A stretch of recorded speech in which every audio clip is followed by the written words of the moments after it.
Je suis chirurgien oral avec une activité tournée vers l'implantologie et notamment la reconstruction osseuse préimplantaire, qui est l'exercice principal qui m'est dédié. Alors c'est une formation qui est destinée à des praticiens qui ont déjà une expérience de l'implantologie. Ils doivent avoir déjà validé un cursus de formation implantaire via un diplôme universitaire et qui sur dossier sont recrutés effectivement pour une formation qui va durer 2 ans. C'est une journée par semaine et c'est une formation orientée clinique, ça veut dire qu'elle s'accompagne en même temps d'analyse de cas cliniques avec des patients qui se présentent dans le cadre de l'hôpital Rothschild et qui seront suivis par les étudiants que nous accompagnons pour ma part et les enseignants qui encadrent également dans le DU. L'évolution effectivement au niveau de cette technique est assez importante puisque cette idée de greffe osseuse qui prévalait à peu près dans les années 90, au milieu des années 90, aujourd'hui, a trouvé, on va dire, des évolutions qui sont réorientées vers d'autres disciplines, telles que la régénération osseuse, les osteotomies de translation, qui sont des traitements alternatifs. Et par conséquent, la reconstruction osseuse, ou plutôt l'augmentation osseuse, regroupe différents chapitres. Et il sera court, dans une petite présentation comme celle-ci, de dresser un tableau complet. Le gold standard, je vais vous donner peut-être un exemple. Dans les années 90-95, le gold standard c'était l'ossotologue pour les comblements sous-sinusiens. Aujourd'hui, en 2017-18, qui va pouvoir dire que le gold standard est toujours l'ossotologue dans le comblement sous-sinusien? Donc c'est plutôt une évolution des connaissances, une évolution des capacités individuelles. C'est-à-dire qu'il y a plusieurs thérapeutiques qui peuvent donner un résultat similaire au bout du compte, avec une morbidité ou des suites opératoires plus ou moins importantes au niveau des praticiens. Aujourd'hui, donner la primeur à une technique par rapport à une autre me semble scientifiquement non recevable du fait du manque de recul de ces différentes disciplines. Alors bien entendu, on va adapter au cas par cas, avoir une approche clinique au niveau des patients, mais pour ce qui est d'un gold standard à le redéfinir, aujourd'hui je pense que c'est une question qui reste en ballottage, mais ce qui me semble évident, c'est que l'ossotologue n'est plus le gold standard aujourd'hui.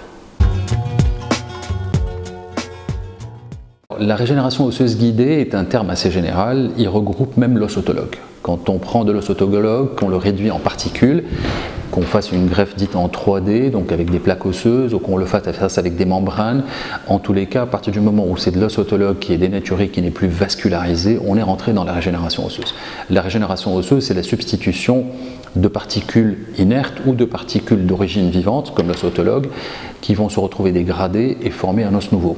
Donc cette formation d'os nouveau ne dépend pas que de la matrice de départ, ne dépend pas que du matériau de départ. L'ossotologue peut y contribuer à 100%, à 50% comme dans des techniques de régénération mélangées avec une xénogreffe, ou à 0% dans d'autres techniques de régénération que nous utilisons actuellement et qui ont tendance un petit peu à prendre la primeur pour éviter prélèvement et mutiler un peu moins les sites opératoires au niveau des patients.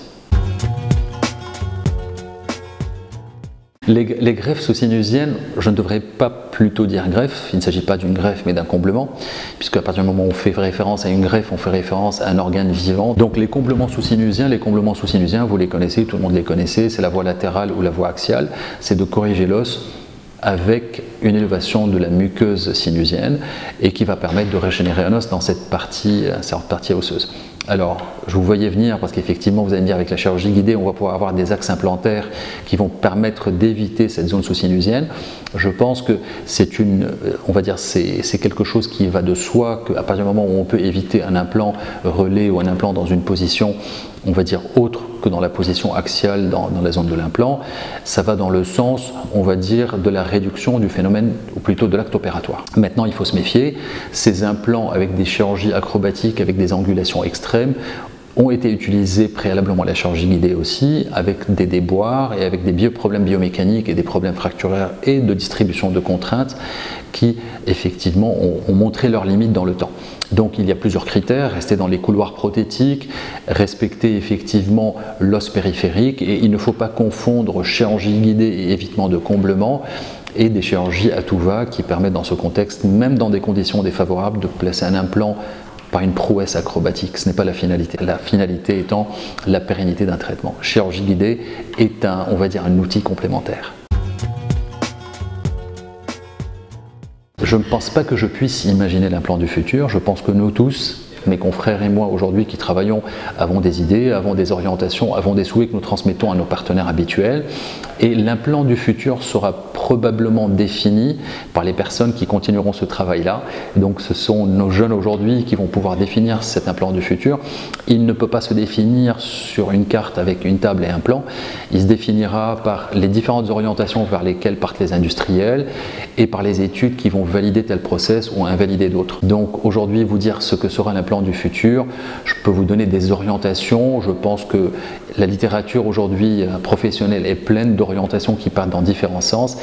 Ce n'est pas que je ne veuille pas me mouiller sur ce sujet, mais c'est que je pense qu'effectivement aujourd'hui, l'implant du futur serait probablement la dent régénérée.